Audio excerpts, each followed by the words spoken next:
नमस्कार श्रोताओं और दर्शकों, इस पीथवे पॉडकास्ट में आपका स्वागत है।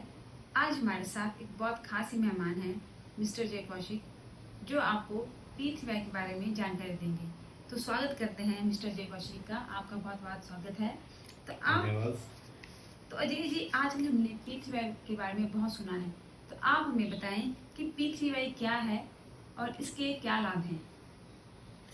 जी देखिए, P3Y एक एक मॉडर्न टेक्निक है जो परम जी द्वारा रचित है।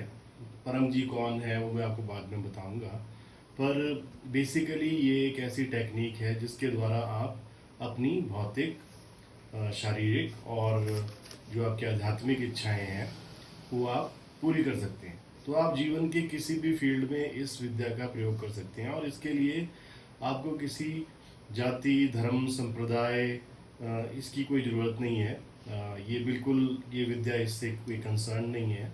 और इस विद्या में किसी भी जाति, किसी भी वर्ग, किसी भी संप्रदाय, किसी भी धर्म का व्यक्ति इस विद्या को कर सकता है प्रयोग। और वो तब प्रयोग करे जब वो सब जगह से अपने पहले प्रयोग कर चुका हो, पहले उसकी कोई काम नहीं बन रहे हैं, बहुत थक चुका है, कहीं और मांग चुका है। तो ऐसे जब वो निराश हो जाता है तो कहीं पे और उसको कोई ऑप्शन नहीं रहती है, तो तभी इसका प्रयोग करे अगर, तो उसको ज़्यादा समझ में आएगी, जल्दी समझ में आएगी। तो आपका कहीं पे अगर कोई काम नहीं बन रहा है या कोई ऐसी बीमारी है जिसके बारे में आपने डॉक्टर्स के साथ चेकअप वगैरह करवाया हुआ है, इलाज चल रहा है, पर फिर भी आपको फ़ायदा नहीं हो रहा है, तो ऐसी बीमारियों में बाकी स्टूडेंट्स जो हैं वो ज़्यादा कंसंट्रेशन बढ़ाने के लिए, अपनी पढ़ाई में ध्यान लगाने के लिए, अगर आपकी नौकरी वगैरह नहीं लग रही है, शादी नहीं हो रही है, कुछ और संतान रिलेटेड कोई प्रॉब्लम है, किसी भी भौतिक इच्छा के लिए, और या आपको मेंटल पीस चाहिए, तो मेंटल पीस के लिए आप इस विद्या का प्रयोग भी कर सकते हैं। तो इसके 3 एलिमेंट हैं। तो इसमें 3 एलिमेंट है P3Y।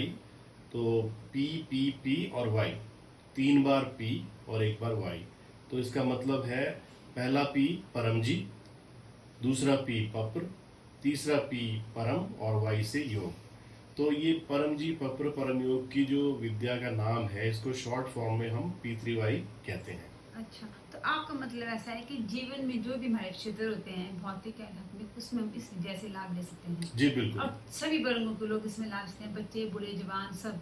सब। और इसमें एक बार और मैं आपको और बताऊं कि इसमें किसी चीज़ का कोई परहेज नहीं है, कि जैसे मान लीजिए कई दिनों में कुछ मंदिर वंदिर नहीं जाते हैं, या कुछ और कार्य नहीं कर पाते हैं, या कुछ शारीरिक प्रॉब्लम है, या कुछ और किन्हीं रीज़न से कई बार दिन ऐसे होते हैं, तो वो सब इसमें कोई बंधन नहीं है। इस विद्या का प्रयोग आप जहाँ बैठे हैं, जब आपको ज़रूरत पड़े, किसी भी सिचुएशन में कर सकते हैं, चाहे वो इमरजेंसी सिचुएशन ही क्यों ना होगी। जैसे मान लीजिए आप जा रहे हैं, कहीं से यात्रा कर रहे हैं और एक्सीडेंट होने वाला है, और जैसे ही एक्सीडेंट होने लगेगा, वैसे ही आप इस विद्या का प्रयोग कर सकते हैं। और उसके लिए तो आपको ये पूरी जो 11 लाइन्स जो पप्पर की मैं बताऊंगा, वो भी बोलने की ज़रूरत नहीं है। आप इसको बिल्कुल शॉर्ट तरीके में कर सकते हैं और आपकी रक्षा होगी। ठीक है, बहुत बढ़िया। तो आपने जिक्र किया P3Y का, पहला P आपने बोला कि परम जी, दूसरा बोला पप्पर और तीसरा बोला आपने परम योग। तो आप हमें परम जी के बारे में बताइए कि परम जी कौन है और उनके बारे में थोड़ा आप जानकारी दीजिए दर्शकों को। जी देखिए, ऐसा है कि परम जी को आप मान लीजिए कि एक ब्रह्मांड की एक शक्ति है। अच्छा। परम जी यहाँ पे थे पहले, तो हमने परम जी को देखा हुआ है जब हम बचपन में थे। अभी परम जी दुनिया में नहीं है, बट परम जी ने बोला हुआ है कि जो मैंने विद्या ये सिखाई है, ये 10 लाख साल तक काम करेगी। तो परम जी को मतलब साधु, भगवान, गुरु इत्यादि मानना उन्होंने खुद मना किया हुआ है कि मुझे ये सब कुछ मत मानो, सिर्फ मैं जो बता रहा हूँ उस विद्या का आप प्रयोग करो तो आप ज़्यादा सुखी रहोगे। अगर मेरे बारे में जानना है तो आप परम योग करो और आपको अपने आप अनुभव होंगे। तो इस तरह, इसलिए मैं परम जी के बारे में ज़्यादा नहीं बताऊंगा, मैं बता भी नहीं सकता, क्योंकि ये अपना अपना एक्सपीरियंस है, आध्यात्मिक एक्सपीरियंस है। पर मैं इतना जरूर बोलूँगा कि परम जी एक, आप ऐसे मान लीजिए कि ब्रह्मांड की कोई शक्ति है, और जो शक्ति मानव मात्र के कल्याण करने के लिए हमारे पास आई थी, और उन्होंने हमें एक तरीका बताया जिससे हम खुद भी सुखी जीवन व्यतीत कर सकते हैं और दूसरों को भी सुखी कर सकते हैं। तो पूरी मानव जाति के कल्याण की विद्या है जो उन्होंने सिखाई है। तो उसके अलावा तो मैं परम जी के बारे में ज़्यादा क्या बोल सकता हूँ, पर ऐसा है कि परम जी ने एक अपना चित्र दिया था, जो चित्र आप स्क्रीन पे देख सकते हैं। वो चित्र जो है वो परम जी ने बोला कि मेरा यही चित्र चलेगा। तो वो चित्र बेसिकली इसलिए दिया कि आप जब परम योग करते हो तो परम जी का जो ध्यान जो लगता है तो आपको उस चित्र के पैर में या परम जी के मुख पे देखते हुए आज्ञा चक्र की तरफ देखते हुए तो परम ध्यान करते हैं, इसलिए वो चित्र बनाया गया। और उस चित्र के और भी फायदे हैं कि उसको अगर आप अपने पास रखते हैं तो उसको परम रक्षक कहते हैं और उससे बहुत सुरक्षा होती है सभी चीज़ों में। तो बेसिकली वो परम जी का जो चित्र है उसमें जो आपको व्यक्ति दिख रहे हैं वो परम जी हैं, तो उनको आप परम जी मान लीजिए। तो मतलब आपका बोलने का मतलब ऐसा है कि परम जी का नाम परम जी है, हम्म। उन्हें किसी और नाम से ना बुलाएं। नहीं, भगवान संत गुरु कहीं से बिल्कुल। नहीं बुलाएं। और वो आप कहते हैं कि वो एक सुप्रीम पावर है, बिल्कुल। एक यूनिवर्स की एक पावर है जो बिल्कुल। हमारे काम करती बिल्कुल है। बिल्कुल। बहुत अच्छी जानकारी दी आपने। तो अब मुझे आप बताएं, जो दूसरा पे आपने बोला पपर, उसके बारे में आप बताएं कि पपर क्या है और वो कैसे काम करता है और उससे हम क्या क्या लाभ ले सकते हैं। जी बिल्कुल। तो पप्र जो है वो मेन है, मतलब जो क्रक्स है P3Y विद्या का वो है पप्र। पप्र का मतलब अगर आप ऐसे इसको एक्सपेंड करें तो इसका मतलब है परम प्रयोग। तो परम प्रयोग में पप्र में होती हैं 11 वाक्य। वो 11 वाक्य ऐसे हैं कि उनमें से जो पहले के जो 8 वाक्य हैं वो उस पराशक्ति से जुड़ने के संपर्क वाक्य हैं जो आपका काम बनाती है, जो ब्रह्मांड में व्याप्त है, आपके आसपास है, आपको दिखता नहीं है, पर आप उस शक्ति को खींच सकते हैं। उस पराशक्ति को जब आप पुकारोगे तो पराशक्ति आपके सामने आएगी, अदृश्य रूप में आएगी, आपकी बात सुनेगी, आपका काम करेगी। तो उस पराशक्ति को एक्टिवेट करने के लिए परम जी ने जो 8 लाइंस पहले की बनाई, उनको आपको जैसा मैं आपको बता रहा हूँ आपको वैसे ही बोलना है। उसका कोई आपको अनुवाद नहीं करना है, और उसको चाहे अंग्रेज बोले चाहे कोई भी बोले, किसी भी लैंग्वेज में उसका अनुवाद नहीं होता है, उसको वैसे की वैसे ही बोलना है। तो ये कोई मंत्र नहीं है, किसी वेद शास्त्र वगैरह से नहीं लिया गया है। ये सिर्फ एक ऐसा समझिए कि एक फॉर्मूला है उस पराशक्ति से जुड़ने का, उसको एक्टिवेट करने का। तो ये 8 लाइन्स जो होती हैं शुरू की, ये आपको वैसे की वैसी बोलनी होती हैं। और उसके बाद जो 9वां वाक्य होता है वो होता है आपका इच्छा वाक्य, जिसमें आप अपनी इच्छा बोलते हो कि आपकी कोई भी भौतिक इच्छा या आध्यात्मिक इच्छा हो, जो भी आपका काम आपने बनाना है, तो वो आप अपनी लैंग्वेज में अपने हिसाब से उसको बोल सकते हो। तो वो उसको आपकी फ्रीडम है कि इच्छा जो होनी चाहिए क्लियर होनी चाहिए। जो भी आप मांगोगे क्लियरली मांगना है, 4-5 इच्छाएं इकट्ठी नहीं करनी है। तो एक एक इच्छा अलग अलग से मांगिए। और जो उसके बाद के जो 2 वाक्य हैं 10वां और 11वां, उनको कहते हैं भुगतान वाक्य। तो जब परम जी ने बोला कि प्रकृति का नियम है कि आपको अगर प्रकृति से कुछ लेना है तो वो ऐसे नहीं मिलता है, उसके लिए एफर्ट करना पड़ता है, कुछ देना पड़ता है। ये यूनिवर्सल लॉ है। तो इसमें भी इस विद्या को जब आप प्रयोग करोगे, आप कुछ मांगोगे 9वें वाक्य में, तो आपको कुछ ना कुछ भुगतान करना पड़ेगा। तो 10वें और 11वें वाक्य में भुगतान होता है कि जब आपका काम बन जाए उसके बाद आपने क्या करना है। ठीक है, तो क्या करना है उसमें 2 प्रकार से होता है। एक कि आप जो भुगतान है वो कुछ पैसे कमिट कर सकते हो, आप कुछ पैसों में कमिटमेंट करते हो कि मैं इतने पैसे परम जी को दूंगा। अब पैसे की जहाँ पे बात आती है तो आप पूछेंगे कि भाई ये पैसा किसके लिए, किसके पास जाएगा। तो ये पैसा किसी को नहीं जाएगा, ये सिर्फ आपने कमिट करना है और उस पैसे से आपने P3Y का ही प्रचार करना है, जो कि 11वें वाक्य में भी बोला जाएगा कि मेरा जब काम बन जाएगा तो उसके बाद मैं इतने लोगों को ये विद्या सिखाऊंगा। क्यों? क्योंकि परम जी की ये इच्छा है कि मानव मात्र का कल्याण, कि आप अगर इस विद्या का प्रयोग कर रहे हो, आपको लाभ हो रहा है, तो आप इसके बारे में ज़्यादा से ज़्यादा औरों को भी बताओ ताकि वो भी सुखी हो और उनके भी काम बने। तो ये बहुत ही एक मतलब कॉम्प्रीहेंसिव कंप्लीट सिस्टम है। तो इसमें अच्छा जो वाक्य एक्चुअली हैं क्या वो, तो इसमें जो पहले 9 वाक्य हैं, 8 वाक्य हैं, वो हैं परमम शरणम गच्छामि, हंसम शरणम गच्छामि, अद्वैतम शरणम गच्छामि, आनंदम शरणम गच्छामि, चरणम शरणम गच्छामि, हे परम जी, मुझ पर कृपा करो, सिर झुकाकर परम जी को नमस्कार करता हूँ। तो ये हैं 8 वाक्य। इन 8 वाक्यों का अनुवाद नहीं होगा, ये ऐसे के ऐसे ही बोले जाएंगे। ये जो वाक्य आप बोलोगे तो पराशक्ति ब्रह्मांड में एक्टिवेट होगी, आपके समक्ष आएगी, आपकी बात सुनेगी। उसके बाद 9वां वाक्य में आप अपनी इच्छा मांगोगे। जैसे उदाहरण के लिए मैं बोल देता हूँ कि आज मेरा मन शांत रहे, तो आज मेरा मन शांत रहे। अब 10वें और 11वां वाक्य जो भुगतान वाक्य है उसमें आप बोलोगे, 10वें में बोलोगे आपकी इच्छा पूर्ण होते ही पकर में 100 रुपये परम जी को दूंगा। ये जो 100 रुपये मैं बोल रहा हूँ ये 1 रुपया भी हो सकता है, 10 भी हो सकता है, 20 भी, 50 भी, 100 भी, 1000 भी, 1 लाख, 10 लाख, करोड़ भी हो सकता है। ये डिपेंड करता है कि आपने क्या मांगा है और आपको उसकी कितनी ज़रूरत है, कितनी जल्दी ज़रूरत है। तो आपकी इच्छा के ऊपर ये डिपेंड करता है और आपके कैपेबिलिटी के ऊपर डिपेंड करता है। मान लीजिए कोई गरीब है तो उसका कोई काम, उसको उसको कोई प्रॉब्लम है, उसने मांगना है तो वो कम पैसा बोलेगा, उसके पास देने को कम ही पैसा है कमिट करने के लिए। और जो अमीर है वो अपने हिसाब से मांगेगा, भाई उसकी तो डिमांड भी, उसके काम भी लाखों करोड़ों में होंगे, तो उस हिसाब से बोलेगा वो।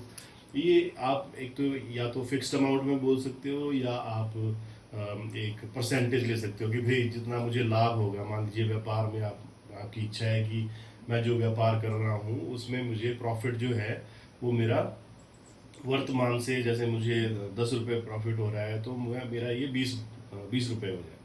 तो आप ये मान सकते हो कि बढ़े हुए प्रॉफिट के मैं इतनी परसेंटेज, 1%, 10%, 20% दूंगा। तो इसमें से आपकी जेब से कुछ नहीं गया, आपने जो इस विद्या से लाभ लिया उसी में से आप कुछ कमिट कर रहे हो देने के लिए।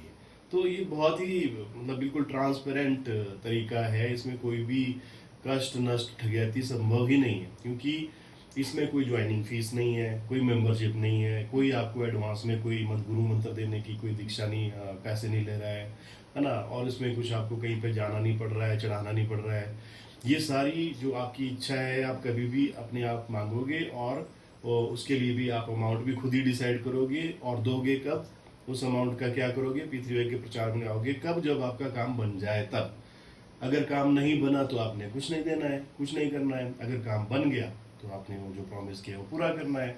तो इतनी ट्रांसपेरेंट विद्या और कोई ब्रह्मांड में है ही नहीं, ठीक है। किसी भी कोई भी तरीके में कोई भी सिस्टम है अगर वर्ल्ड में जिसको फॉलो करते हैं लोग, उसमें इतनी ट्रांसपेरेंसी है ही नहीं। तो जो 11वां वाक्य है वो है कि आपने दूसरों को सिखाना है। तो उसमें ये कहते हैं कि इच्छा पूर्ण होते ही पकड़ में एक नए व्यक्ति को पी3 सिखाऊंगा। अब एक नया व्यक्ति, 2 नए व्यक्ति, 10 नए व्यक्ति, 100 नए व्यक्ति, वो भी डिपेंड करेगा कि आपकी कितनी बड़ी इच्छा है और क्या आपकी टाइम लाइन रिक्वायरमेंट है ना। तो अगर आपकी छोटी इच्छा है तो 1 व्यक्ति, अगर आपकी थोड़ी बड़ी इच्छा है 2 व्यक्ति, 10 व्यक्ति, ऐसे ऐसे बड़ी बड़ी करते करते आप जितने मर्जी व्यक्तियों को सिखा सकते हैं। तो आपका मतलब ऐसा है कि जो आदमी, जो व्यक्ति मांग रहा है उसकी जो भी उसका काम है, छोटा काम है तो उस हिसाब से वो बोलेगा, जितनी उसकी मतलब हैसियत है, जितना वो पे कर सकता है।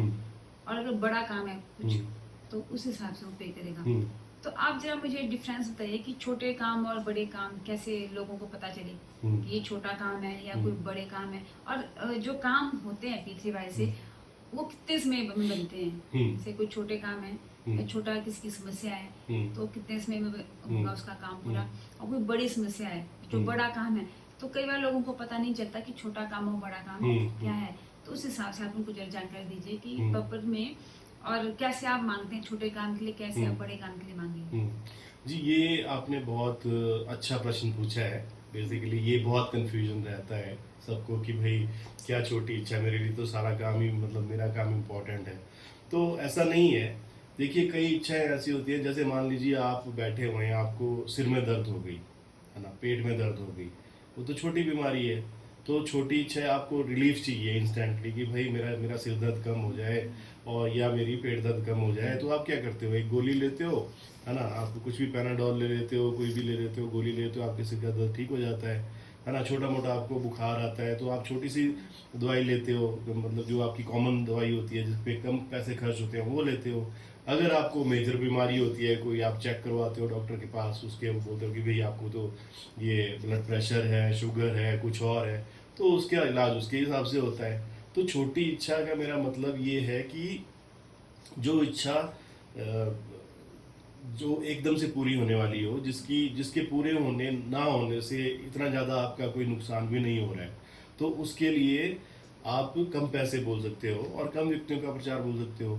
मान लीजिए किसी की इच्छा है कि भाई मुझे नौकरी मिल जाए या मेरी शादी हो जाए, हो नहीं रही है, सब जगह पे ट्राई कर लिया, बहुत एफर्ट कर लिए, है ना, नौकरी नहीं मिल रही है या जॉब ट्रांसफ़र नहीं हो रही है, उसकी वजह से पूरी फैमिली डिस्टर्ब है ना, तो ऐसे केसेस को माना जाएगा कि बड़े केसेस हैं, वो मेजर इच्छा है आपकी, क्योंकि आपने सारे एफर्ट्स करके देख लिए हैं और आपको सफलता नहीं मिल रही है।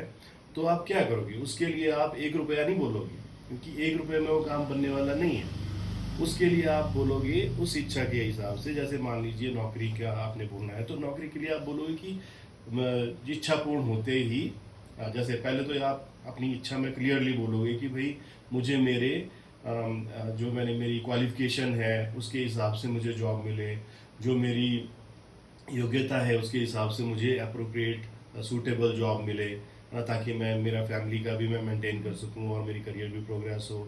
इस तरह से आपने मांगना है। और फिर उसमें आप मांग सकते हो कि भाई जो आपका पहली सैलरी होगी, जो आपका काम है, मतलब जो जॉब का ही है, तो मैं अपनी सैलरी, पहली सैलरी जो है वो इतने पैसे मैं परम जी को दूंगा पकड़ में, और कम से कम मान लीजिए 10 नए व्यक्तियों को P3Y सिखाऊंगा। इससे आप स्टार्ट करो। तो P3Y में क्या होता है कि 3 सेकंड से लेके 3 साल के अंदर अंदर आपकी इच्छा पूरी होगी ही होगी। ऐसा हमने बहुत देखा हुआ है। मैं बचपन से ये कर रहा हूँ, तो मेरे पास रिकॉर्ड है अपनी इच्छा पूर्ति का। तो वो इच्छाएं जो पूरी होनी होती हैं वो उतने टाइम में पूरी हो जाती हैं। अब ये नहीं है कि भाई आपका पेट दर्द आज लगी हुई है तो वो 3 साल के बाद वो होगी, वो ऐसा नहीं होता है। तो आपका एक्सपीरियंस बता देता है कि भाई नहीं, मेरी छोटी इच्छा थी, जल्दी पूरी हो गई, क्योंकि मेरी बहुत बड़ी इच्छा है तो उसके लिए थोड़ा टाइम लगता है, क्योंकि और आपको रिसोर्सेज भी, एफर्ट भी ज़्यादा करना पड़ता है, कमिटमेंट ज़्यादा करनी पड़ती है। तो ऐसा ही ये साइंटिफिक तरीका है। और क्या होता है कि एक बार जैसे मान लो आपने मांग लिया, अब आपको, जब आप मांगते हो तो ऑटोमेटिकली आपको पॉजिटिव वाइब्स आती हैं, आपका काम बनना शुरू हो जाता है।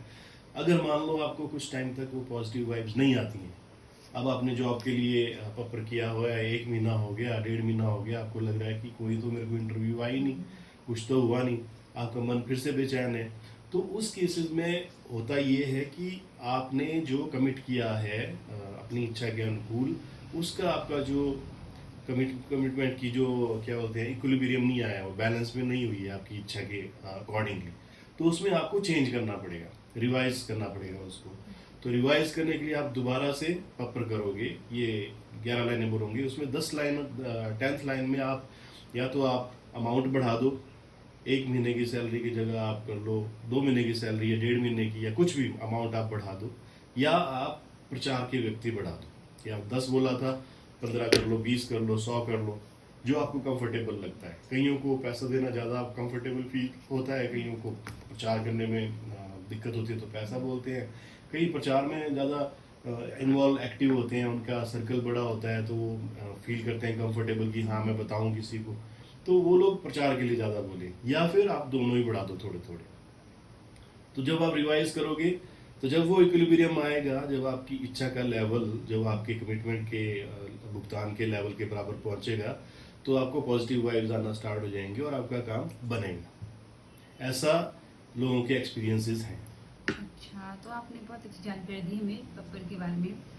और मुझे एक बात और पूछनी है कि जैसे पेपर से सारी इच्छाएं पूरी होती हैं, क्योंकि देखिए लोगों की तो कई इच्छा होती हैं, कुछ अच्छी होती हैं, कुछ किसी के हानि के लिए होती हैं, कई बार किसी की दुश्मनी होती है, या जैसे बच्चे हैं छोटे, या जो स्कूल गोइंग हैं, या कोई कॉलेज गोइंग बच्चे हैं, तो उनके दिमाग में बहुत कई चीज जली होती हैं। तो आप मुझे बताएं कि पेपर से सारी इच्छाएं पूरी होती हैं, कैसी इच्छाएं उससे पूरी होती हैं? जी बिल्कुल, ये भी एक बहुत ही अच्छा प्रश्न है, क्योंकि ऐसा भी हमने देखा है एक्सपीरियंसेस में कि हमने कि कईयों को सिखाया, तो उनका पहला ही जो हमें क्वेश्चन आते हैं वो आते हैं कि जी मैंने ऐसा करना था। वो छोटा मोटा कोई काम होगा, जैसे मान लो स्टूडेंट्स को किसी को सिखाया, वो बोलेगा कि जी मैंने मेरी इस लड़की से बात करनी थी, ये करना था, तो उनके मन में हाँ टीनेज में बच्चों का हाँ ऐसा होता है। अट्रैक्शन हो जाती है, तो फिर वो ऐसे सोचते हैं कि नहीं इससे जी, सारे काम बनते हैं। ये बिल्कुल ये प्रॉब्लम है। और इसमें मैं हाँ क्लियर कर देना चाहता हूँ कि P3Y से सुखद इच्छाएं पूरी होती हैं। तो सभी प्रकार की सुखद इच्छाएं पूरी होंगी। इसमें किसी की हानि करने वाली इच्छा, जिससे दूसरे का नुकसान हो रहा हो, या खुद को हानि करने वाली इच्छाएं, जैसे कईयों को डिप्रेशन हो जाता है कि बार कि भाई जी मैं मर जाऊं, इससे अच्छा तो मैं मर ही जाता, वैसी इच्छा।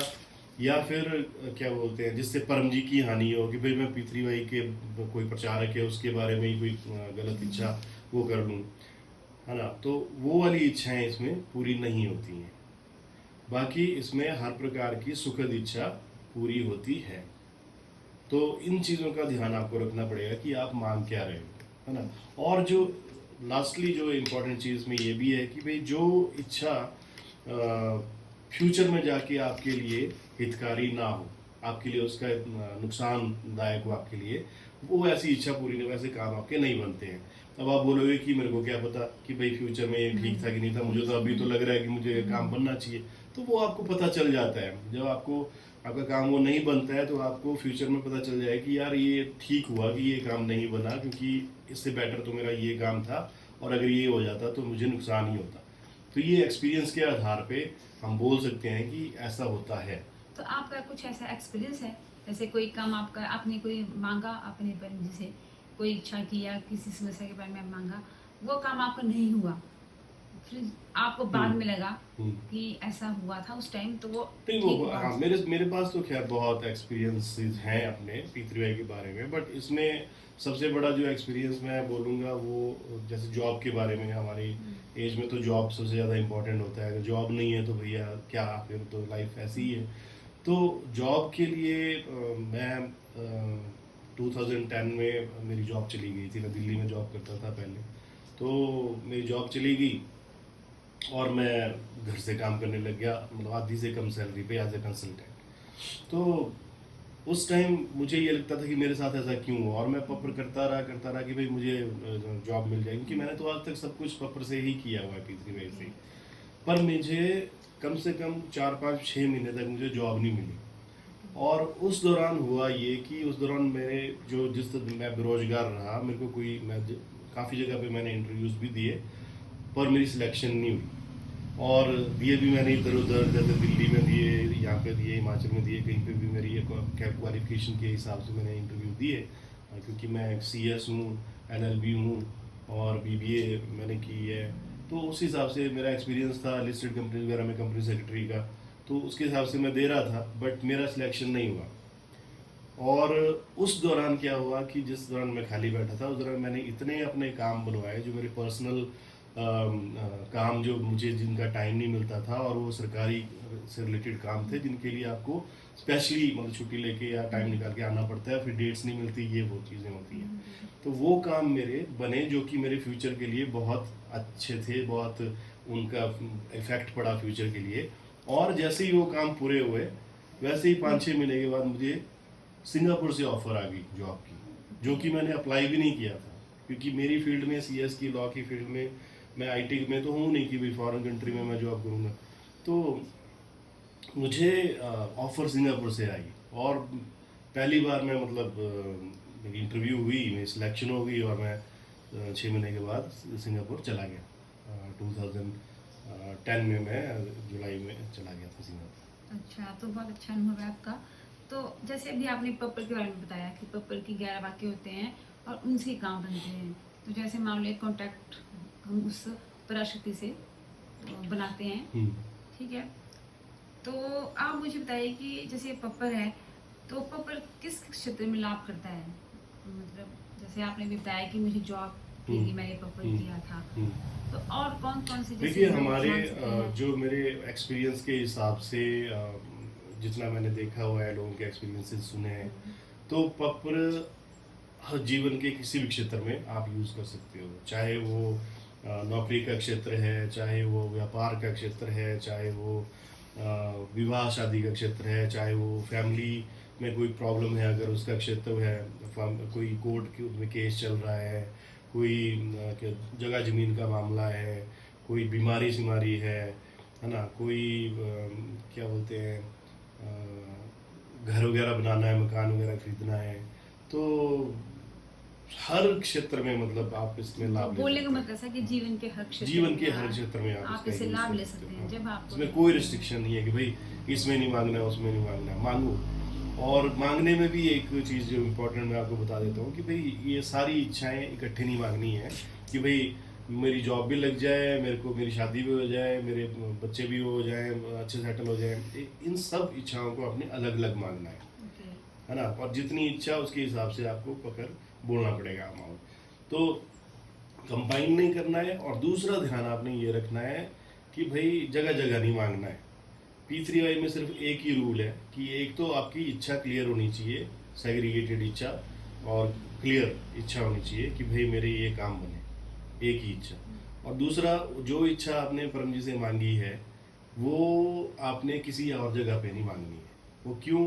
क्योंकि अल्टीमेटली अगर वो इच्छा पूरी हुई या नहीं हुई तो आपको पता नहीं चलेगा कि ये क्यों पूरी नहीं हुई या किसने पूरी की, है ना। तो ये कन्फ्यूजन मिटाने के लिए अगर आप P3Y कर रहे हैं तो उस पर्टिकुलर इच्छा को आप किसी दूसरी जगह पे जाके मत मांगो। अगर आपने ऑलरेडी मांग रखी है तो आप वहाँ पे जाके वापस ले लो कि मुझे क्षमा करें, मेरा काम यहाँ पे नहीं बना, तो मैं आप परम जी के P3Y से ये काम मांगने जा रहा हूँ, है ना। तो मेरा काम सफल हो। ठीक है, बहुत अच्छा। तो मुझे एक बात मुझे भी आई कि जैसे आप बोले P3Y, तो आप बोलते हो कि एक टेक्निक है। तो क्या सभी धर्मों के लोग, सभी संप्रदाय, क्योंकि हमारे देश में बहुत धर्म है, बहुत संप्रदाय, बहुत जातियों के लोग हैं, हम्म, तो सभी से लाभ ले सकते हैं हम्म, जो भी हैं? हम्म, क्योंकि आप मतलब इसमें लाइन्स होती हैं, इसमें कोई आपने बोला कि इसमें लाइनों से काम बनते हैं, वाक्यों से काम बनते हैं, तो आप जी ऐसा होता है कि अक्सर ये होता है कि जैसे भी हम कोई विद्या यूज करते हैं तो उसको या तो किसी धर्म से जोड़ा जाता है या किसी पुरानी एंशियंट मतलब कि बिलीफ से जोड़ा जाता है ना। तो और लोग फिर उसमें बोलते हैं कि भाई ये तो यहाँ से लिया है, वहाँ से लिया है, यहाँ से लिया है। तो इसमें मैंने पहले ही क्लियर किया कि ये किसी धर्म जाति संप्रदाय से संबंधित विद्या है ही नहीं। ये मानव मात्र के कल्याण की विद्या है। इसमें आपको कोई गुरु नहीं बनाना पड़ता, कोई धर्म नहीं अपनाना पड़ता, कोई चेला नहीं बनना पड़ता, कोई दीक्षा किसी चीज़ की जरूरत नहीं है। आप किसी भी धर्म के हों, कहीं पे भी हों वर्ल्ड में, वर्ल्ड से बाहर कहीं पे भी हों और किसी भी स्थिति में हों, आप इसका यूज़ कर सकते हैं। इसके लिए आपको कोई जो आपका अपना धर्म या जो भी आप कोई भी मज़हब है, धर्म है ना, जिसको आप अपनाते हो, जो आपकी डेली रूटीन आप करते हैं, तो उसको आप करते रहिए। उसमें इसका कोई इंटरफेरेंस नहीं है। उसको आप करते रहिए। जिस देवी देवता को, जिस पीर पैगंबर को आप मानते हैं उनको मानते रहिए। उसमें इसका कुछ लेना देना नहीं है। हाँ, जो इच्छा आपने परम जी से P3Y में मांगनी है उसको कहीं आपने और पहले मत आपने मांगो। बताया कि जो आप परम जी से मांगते हो, हाँ, वो उस आपको पर्टिकुलर इच्छा को कहीं किसी और और मत से मत मांगो। बाकी मांगिए। आपने जो पूजा पाठ करते हैं करो, उसमें क्योंकि वो आप आपके अपना उसका मुझे routine है। लगता है रीजन ऐसा मेन रीजन है कि आप कंफ्यूज हो जाओगे। कंफ्यूज हो जाओगे आपको कि पता मेरा नहीं काम, चलेगा बिल्कुल, किसने कि मेरा किया। काम कहाँ पे बना, किसने- मेरे को हाँ। यहाँ पे देने चाहिए थे, यहाँ पे कमिट किया है, या मेरा काम मतलब कि ये तो कहीं और बहुत अच्छी जगह जानकारी दी हाँ। आपने, क्योंकि लोगों में, कई लोगों में किसी पूरा नहीं हम्म। ज्ञान होता है लोगों को, तो लोग फिर एक हाँ। इच्छा को सब जगह मांगते हैं। हाँ, फिर कहाँ कहाँ पूरा करेंगे जाके ना, फिर वो तो ठीक है, बहुत बढ़िया बताया आपने पकड़ के बारे में। अब आप बताएं, जो आपने तीसरा P बोला, परम और वाइस, जो आपने परमयोग बोला, उसके बारे में आप जानकारी दीजिए कि परमयोग क्या होता है, उसको कैसे किया जाता है, उसको उसको करने से क्या लाभ होते हैं? जी देखिए, जो थर्ड इम्पोर्टेंट ये एलिमेंट है, ये बहुत ही इम्पोर्टेंट है आज की डेट में, क्योंकि आदमी को फिजिकली तो आदमी के पास इलाज है, चलो कुछ भी कर लेगा, डॉक्टर के पास जाएगा, दवाई खाएगा, ठीक भी हो जाता है। पर जो मेंटल परेशानियां होती हैं, जो स्ट्रेस होता है, वो आदमी का दूसरा आदमी नहीं बता सकता है। वो खुद को ही महसूस होता है और उसकी कई बार दवाइयाँ भी कोई काम करती नहीं है, क्योंकि वो आपकी मेंटल स्टेट पे डिपेंड करता है। तो अगर आपको मानसिक शांति चाहिए तो उसके लिए परम योग करना के जो तरीके हैं वो परम श्वास परम नाद, अगर आप वो करते हैं तो आपकी एक तो मानसिक शांति मिलती है और आप डिसीजन मेकिंग कैपेबिलिटी बढ़ती है, आप अच्छे और त्वरित डिसीजन लेते हो, है ना। और जो भी है आपकी आपकी इच्छा शक्ति बढ़ती है, सोचने समझने की शक्ति बढ़ती है और आप सही निर्णय लेते हो। तो एक तो इसका ये फायदा है। दूसरा ये है कि कईयों को स्पिरिचुअलिटी में रुचि होती है, आध्यात्मिक विकास चाहिए, क्योंकि ठीक है, सब कुछ है, भौतिक तो है ही वर्ल्ड, पर उसके अलावा भी आध्यात्मिक है, जिसमें आप के बेसिक क्वेश्चन होते हैं कि भाई मैं कौन हूँ, कहाँ से आया हूँ, मेरा पर्पस क्या है लाइफ का। तो और ये सब चीज़ों के आंसर्स आपको अध्यात्म में मिलते हैं, स्पिरिचुअलिटी में मिलते हैं। तो ये जो परमयोग के तरीके हैं, इससे आप आध्यात्मिक उन्नति भी कर सकते हैं। इसमें परम ध्यान आता है, तो परम ध्यान में आप ध्यान लगाएंगे तो आपको वहाँ पे आपके क्वेश्चंस के आंसर्स मिलते हैं। तो इसमें जो जो मेन जो टेक्निक्स हैं वो है परम श्वास और परम नाम। तो परम श्वास जो है उसमें उसको आप दिन के 3 बार उसको करना होता है। और जैसे सुबह आप सो के उठते हैं तो पहला काम परम श्वास का करना है। और दूसरा, जब आप अपने डेली के कार्य के लिए कोई भी पहला कार्य करते हो, या स्कूल जाते हो, घर से बाहर निकलते हो, ऑफिस जाते हो, तो जाने से पहले आप कर सकते हो ये क्रिया। और फिर रात को सोने से ठीक पहले आपको ये क्रिया करनी है। तो परम श्वास और परम नाद भी वैसी ही होती है, वो भी 3 बार करनी होती है आपको। तो और परम ध्यान जो टेक्निक है वो आप 2 बार करते हुए, एक बार आप सो के उठ के जब सुबह, और एक बार रात को सोने से पहले आप कर सकते हैं। तो कैसे करते हैं इनको और इनकी क्या क्या सावधानियां हैं वो मैं आपको बता देता हूँ। तो परम श्वास जो होता है उसमें आप रीढ़ की हड्डी सीधी रखते हो। आप कहीं पे बैठ जाओ, चेयर पे बैठ जाओ, चाहे बेड पे बैठ जाओ, चाहे आप पालथी लगा के बैठो, या चेयर पे बैठे ऐसे ही बैठो। तो इसमें आपकी रीढ़ की हड्डी सीधी होगी, गर्दन सीधी, मस्तक सीधा, आंखें खुली हुई, और ध्यान आपका परम जी के और रहेगा। तो परम जी का जो चित्र मैंने ये स्क्रीन पे भी आएगा, तो वहाँ पे आपका ध्यान होना चाहिए। और परम जी को अपना स्मरण करना है, और दांत सटे हुए अगले, और होंठ थोड़े से खुले हुए। सटे दांत, खुले होंठ से आपने मुंह से सांस लेना है, और उतना सांस लेना है जितना आपके फेफड़ों में क्षमता है। इसमें कोई जबरदस्ती नहीं करनी है, जितना आप आराम से ले सकते हो उतना सांस लो, और सांस को नाक से धीरे धीरे छोड़ो। उसमें भी जल्दबाजी नहीं करनी है, आराम से लो, आराम से छोड़ो। तो ये 3 बार करनी है। तो मैं आपको करके बताता हूँ। तो रीढ़ की हड्डी सीधी, गर्दन सीधी, मस्तक सीधा, आंखें खुली हुई, ध्यान परम जी की ओर, दांत अगले सटे हुए, होंठ थोड़े से खुले हुए। सटे दांत, खुले होंठ से मुंह से सांस लेना है, नाक से छोड़ना है।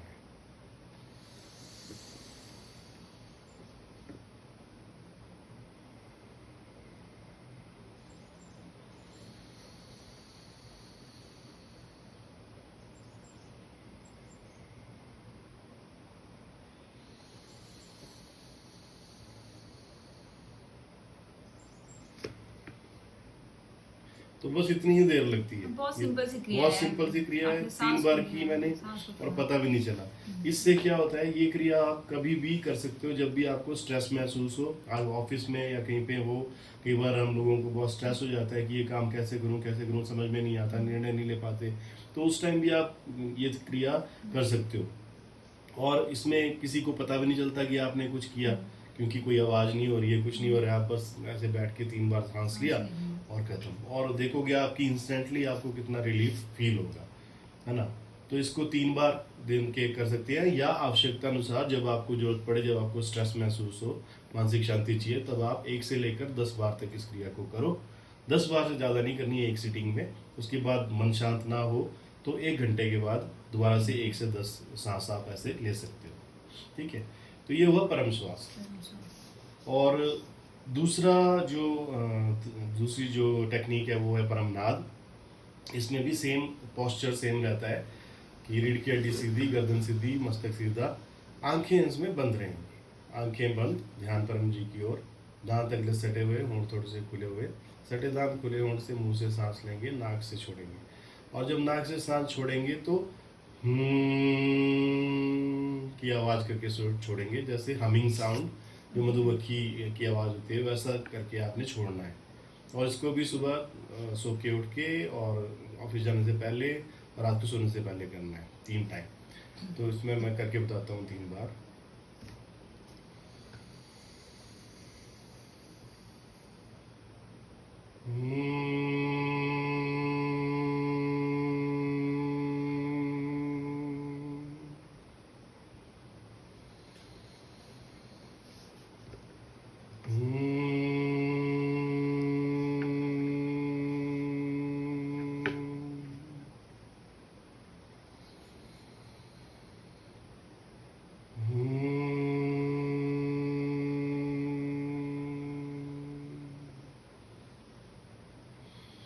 तो देखिए इसमें भी कोई टाइम नहीं लगता, और ये टेक्निक ज़्यादा इफेक्टिव है अगर आपको मानसिक शांति चाहिए, स्ट्रेस ज़्यादा है, इससे बहुत जल्दी रिलीफ आ जाता है। और इसमें क्या है कि आवाज़ होती है, क्योंकि तो आप कहीं पे बैठे हैं तो उसमें मतलब करने में आपको दिक्कत हो सकती है, बट अदरवाइज इससे ज़्यादा जल्दी रिलीफ आता है। तो ये होगी परम योग की, आपने बताई दो टाइप्स, मतलब हाँ, दो क्रियाएं हाँ। होगी, परम श्वास और परम नाद। इसमें सिर्फ एक ध्यान रखना है, सॉरी मैं भूल गया आपको बताना कि कहीं पे बदबू हो, कोई बदबूदार जगह हो, या बहुत धुआं हो, या सांस लेने में तकलीफ, ऐसा कोई एनवायरनमेंट हो, या फिर आप गाड़ी चला रहे हो, है ना, कोई भी व्हीकल ड्राइव कर रहे हो, तो उस टाइम ये क्रिया नहीं करनी है। ऐसे आप कहीं पे भी कर सकते हैं। ठीक है, मतलब जहाँ पे धूल मिट्टी हो, हाँ, धुआं हो, हाँ, सांस और लेने में smell जहाँ हो, पे कोई प्रॉब्लम हो वहाँ पे नहीं और करनी वाहन है। जो गाड़ी चलाते हैं वाहन चलाते हाँ, हैं, वाहन चलाते हुए नहीं करना। तो ये हो गया आपके पीथीवाई की पूरी जानकारी। जी। पहले आपने परम जी के बारे में बताया, एक सुप्रीम बाप मानो एक आपने बोला, दूसरा आपने बताया पपर। पपर में होती 11 लाइन, 11 वाक्य, जिनसे आप अपने सारे जो आपके जीवन के क्षेत्र में, जो जीवन के जितने भी क्षेत्र हैं उसमें लाभ ले सकते हैं, काम बना सकते हैं, या समस्याओं का आप समाधान कर सकते हैं। और तीसरा भी बताया आपने परम योग, जी। जिसमें आपने दो क्रियाएं बताई, परम श्वास और परम नाद, जी। जिससे आप मन की शांति, जैसे डिप्रेशन है या बुद्धि के विकास के लिए आप उसका प्रयोग कर सकते जी हैं। बिल्कुल। तो ये हो गया आपका पूरा पीथीवाई के बारे में जानकारी। तो आपका बहुत बहुत धन्यवाद, आपने मेरे को जानकारी दी।